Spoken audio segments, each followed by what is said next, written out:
الحمد لله نحمده ونستعينه ونستغفره ونعوذ بالله من شرور أنفسنا ومن سيئات أعمالنا. أعوذ بالله من الشيطان الرجيم. لكل جعلنا منكم شرعة ومنهاجا. قرآن کریم کی یہ آیت جو ہے یہ مختلف انبیاء کے ذکر یوں کرتی ہے کہ ایک بنیادی چیز اللہ تعالیٰ کی کتاب ہے، اور اللہ کی کتاب جو ہے یہ ایسی چیز ہے کہ خود انبیاء بھی اس کے پابند ہیں. قرآن کریم میں نبی اکرم صلی اللہ علیہ وسلم کے بارے میں فرمایا ثم جعلناک علی شریعۃ من الامر فاتبعھا. ہم نے آپ کو ایک شریعت کے اوپر جو ہے وہ قائم کیا ہے، آپ نے اس شریعت کی پیروی کرنی ہے. تو اللہ کی کتاب کا خود نبی بھی پابند ہوتا ہے. اس کے بعد پھر اللہ کی کتاب سے مراد کیا ہے، اللہ کی کتاب کی تعبیر کیا ہے، اس کو قرآن مجید کی زبان میں منہاج کہا گیا ہے. پاکستان اسلام کے نام پر بنا ہے لیکن یہاں قرآن نافذ نہیں ہے. بعض دفعہ لوگ تک آ جاتے ہیں جنہوں نے دستور نہیں پڑھا. اتفاق ایسا ہے کہ میرا میدان جو ہے وہ ہمیشہ قانون دان طبقہ، ججز اور اس طرح وکلاء، اور میں تقریباً 40 سال سے اس میدان میں کام کر رہا ہوں. اور یہ میں نے اپنے جو ججز کو جو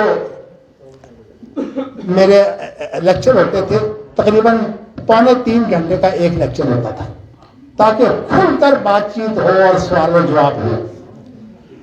تو میں ان کو بتاتا کہ جب تک قرآن مجید نافذ نہیں ہوگا اس وقت تک یہ کتاب و سنت کے کھوکھلے نعرے ہیں. لیکن صورتحال کیا بنائیں کہ محمد علی جناح جنہوں نے خود پاکستان بنایا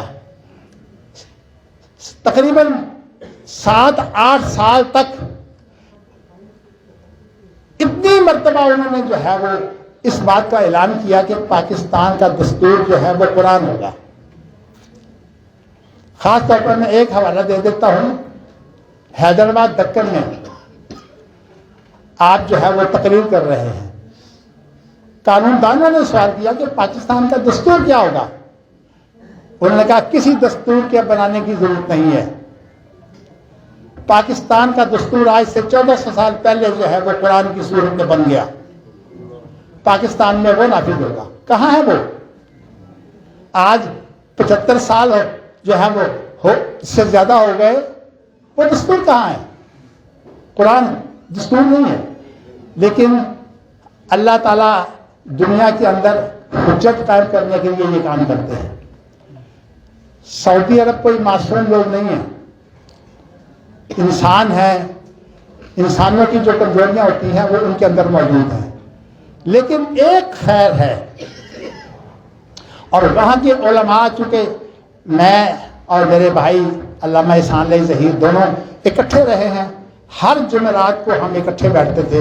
یعنی جتنے بھی پاکستانی اور ہندوستانی طلبہ تھے جو مدینہ یونیورسٹی میں پڑھنے والے ہیں، ہمیں جمعرات کو اور جمعہ کو 2 دن چھٹی ہوتی تھی، تو ہم اکٹھے بیٹھ کر جو ہے وہ آپس میں یہ سوچتے کہ ہم نے پاکستان جانا ہے، ہمیں نوکری نہیں چاہیے۔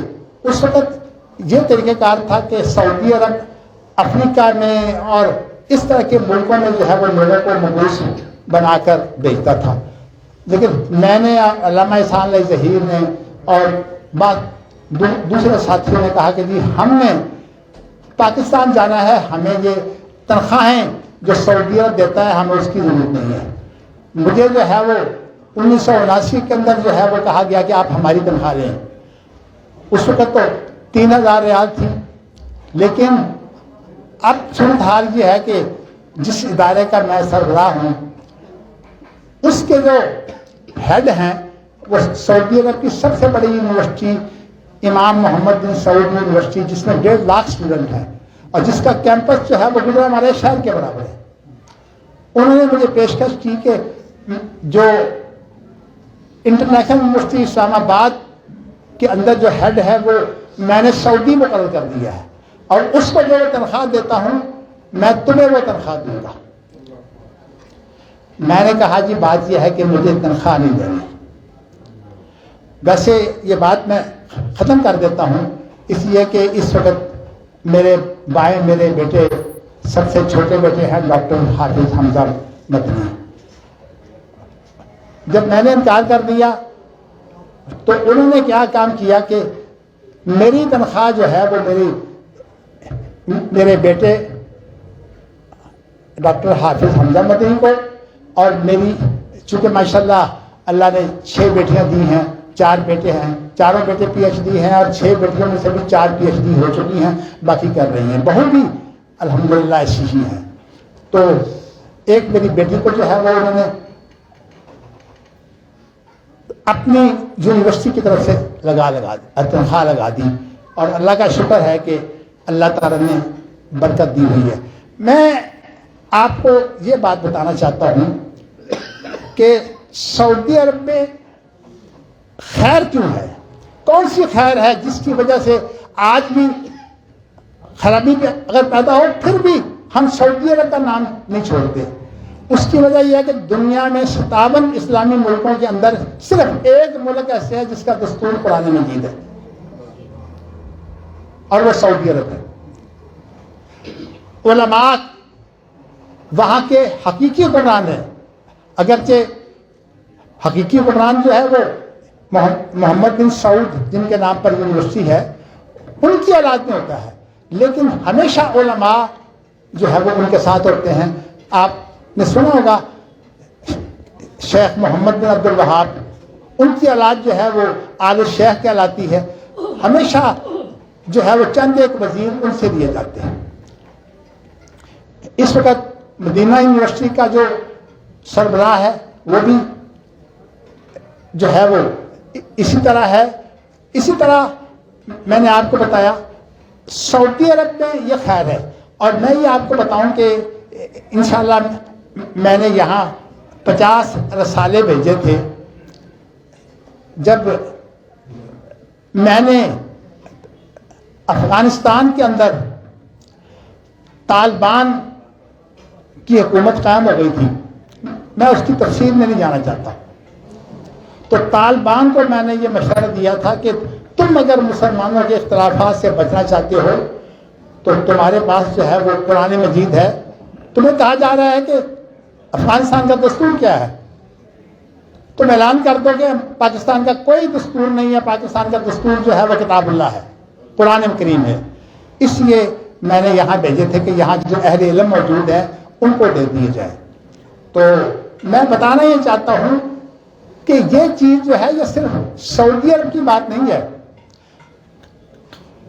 قائد اعظم جنہیں کہا جاتا ہے محمد علی جناح، انہوں نے پاکستان بنانے کا واسطہ جب دیا تو درمیان میں قرآن مجید پیش کیا کہ قرآن مجید کے ساتھ سارے مسلمان اکٹھے ہو جاتے ہیں۔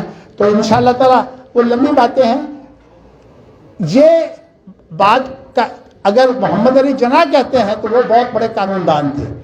اس کا معنی یہ ہے قرآن دستور بن سکتا ہے۔